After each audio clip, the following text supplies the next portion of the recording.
आप सभी साथियों का आपके अपने चैनल पर मैं स्वागत करता हूं।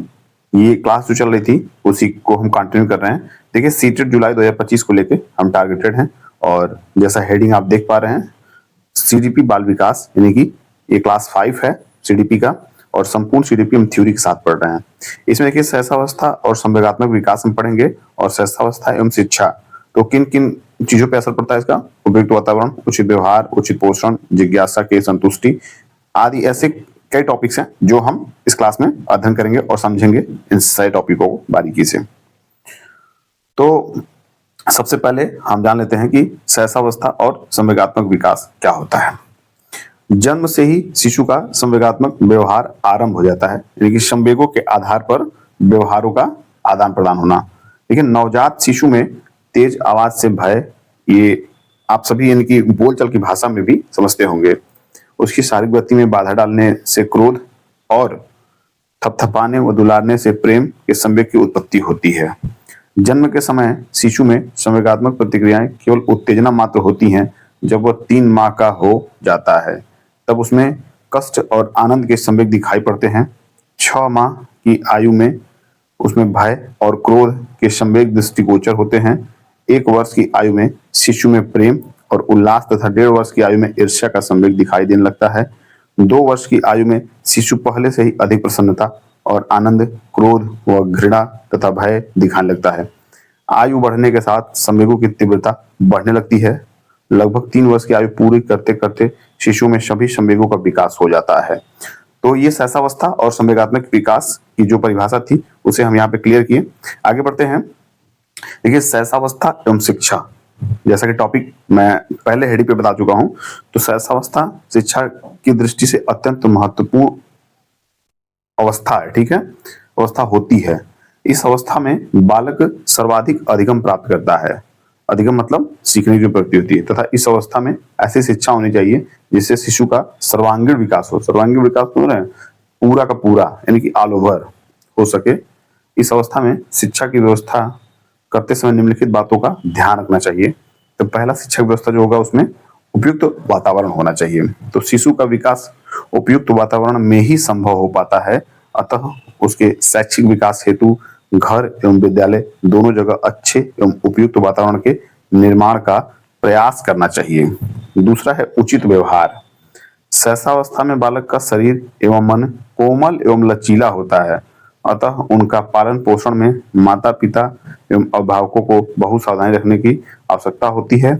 ऐसे समय में उनके साथ यदि व्यवहार प्रेम पूर्ण नहीं रहता है तो उसके विकास में बाधा उत्पन्न होती है।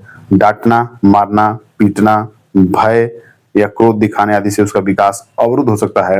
इसलिए बहुत जरूरी है उचित व्यवहार का होना, यानी कि सहसावस्था में जब शिक्षा आप दे रहे हैं तो उसमें ये बहुत जरूरी है जानना कि उसका जो उचित व्यवहार है, यानी कि उसके प्रति हमारा कैसा व्यवहार होना चाहिए, ये बहुत आवश्यक है।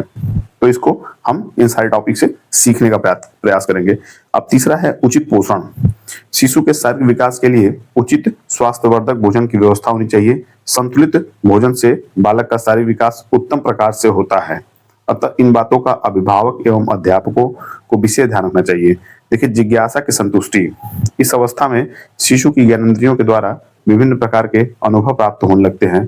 इस माध्यम से वह विभिन्न प्रकार की वस्तुओं के संबंध में प्रश्नों के माध्यम से अपनी जिज्ञासाओं को शांत करने लगता है। अतः इस अवस्था में माता पिता एवं शिक्षकों को बालक के प्रश्नों का समुचित उत्तर देकर उसकी जिज्ञासा का समाधान करना चाहिए। ये भी एक यूनिवर्सल ट्रुथ पॉइंट है, इसको जरा ध्यान से पढ़िएगा। जिज्ञासा की संतुष्टि, जैसे बच्चा अगर आपसे कुछ पूछ रहा है तो जब तक आप उसको संतुष्ट न कर पाए अपनी बातों से तब तक उसके प्रश्नों का उत्तर जो है समुचित आप दें।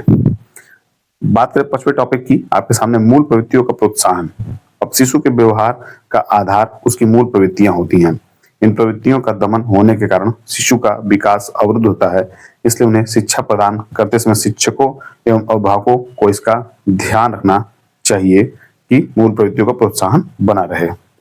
फिर बात करते हैं हम अगले टॉपिक की, यानी कि आत्मनिर्भरता की शिक्षा। समझ रहे हैं, सेल्फ इंडिपेंडेंट। सहसावस्था में शिशु को आत्मनिर्भर बनाने के लिए उसे अपने कार्य स्वतंत्रता पूर्वक करने देना चाहिए तथा शिक्षक द्वारा उसमें आत्मविश्वास की भावना विकसित की जानी चाहिए। तो ये भी एक इंपॉर्टेंट पॉइंट है, इसको आप नोट डाउन करिएगा। आत्म प्रदर्शन के अवसर, 7वां पॉइंट जो है, छोटे बालकों में आत्म प्रदर्शन की भावना प्रबल होती है। अध्यापकों एवं अभिभावकों को बच्चों की इस भावना को प्रोत्साहित करना चाहिए और उनके उनके इस प्रदर्शन के उचित अवसर प्रदान करना चाहिए। ये बहुत इंपॉर्टेंट पॉइंट है। अब 8वें की बात करें तो खेल द्वारा शिक्षा। देखिए, शिशु को खेल में जन्म से रुचि होती है। क्या होती है? अगर आपसे पूछा जाए प्रश्न कि शिशु को खेल में कब से रुचि होती है, यानी कि किस वर्ष से होती है, आपके सामने ऑप्शन रहेगा 2 वर्ष, आपके सामने रहेगा 4 वर्ष, आपके सामने 6 रहेगा, आपके सामने 3 रहेगा। तो आप, और 5वां जो है आपको इनमें से कोई नहीं कि नन ऑफ दीज, ठीक है। तो आप क्या मारेंगे? नन ऑफ दीज मारेंगे, क्योंकि वो 0 से ही रहता है, ठीक है, बचपन से ही रहता है। यह शिशु को सक्रियता का प्रमुख आधार होता है, अतः शिशु को खेल के माध्यम से शिक्षा प्रदान की जानी चाहिए, जिससे वह खेल खेल में शिक्षा रुचि से ले सके, शिक्षा में रुचि ले सके।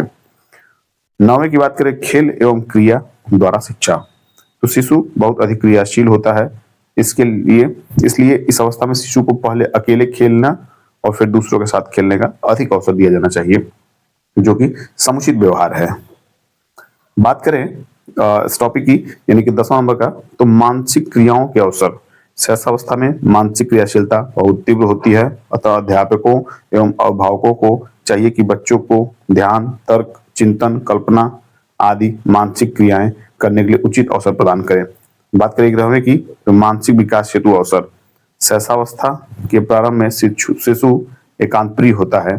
सामाजिक आदर्शों एवं मूल्यों का ज्ञान प्रदान करके उसके व्यवहार को सामाजिक बनाया जाता है, अतः इस अवस्था में इस प्रकार की शिक्षा प्रदान की जानी चाहिए जो सामाजिकरण में शिशु का मार्गदर्शन कर सके।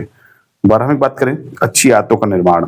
शैशवावस्था में शिशु को इस प्रकार की शिक्षा प्रदान की जानी चाहिए जिससे उसमें अच्छी आदतों का निर्माण हो सके तथा समय पर उठना, खाना, सोना, शरीर की स्वच्छता इत्यादि।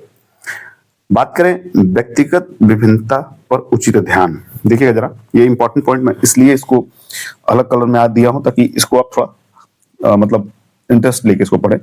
घर एवं विद्यालय में बच्चों को उनकी रुचि, अभिरुचि, क्षमता, बुद्धि आदि को ध्यान रखकर उनके लिए उचित शिक्षा व्यवस्था करनी चाहिए। तो व्यक्तिगत विभिन्नता पर उचित ध्यान इन्हीं पॉइंट के माध्यम से ही पढ़ पाएगा। तो ये आपके जो टॉपिक थे ये समाप्त होते हैं। मुझे उम्मीद है ये क्लास आपको बेहतर लगा होगा, अच्छा तो छोड़िए बेहतर लगा होगा। तो क्लास में कोई भी अगर आपको डाउट रहता हो तो जरूर कमेंट करके बताइए ताकि मैं उसको सुधारने का प्रयास करूं। और मिलते हैं अगले क्लास में, जो कि बहुत इंटरेस्टेड क्लास होने वाला है। और आपसे भी साथियों से उम्मीद करता हूं कि आप अपने जहां भी होंगे वहां अच्छे से पढ़ाई कर रहे होंगे। और इस बार जो है हम टारगेट करके चलते हैं कि इस बार सीटेट हमें किसी भी परिस्थितियों में हमें क्लियर करना है। तो चलिए मिलते हैं अगले क्लास में, तब तक के लिए पढ़ते रहिए, मस्त रहिए, स्वस्थ रहिए। Bye bye, take care.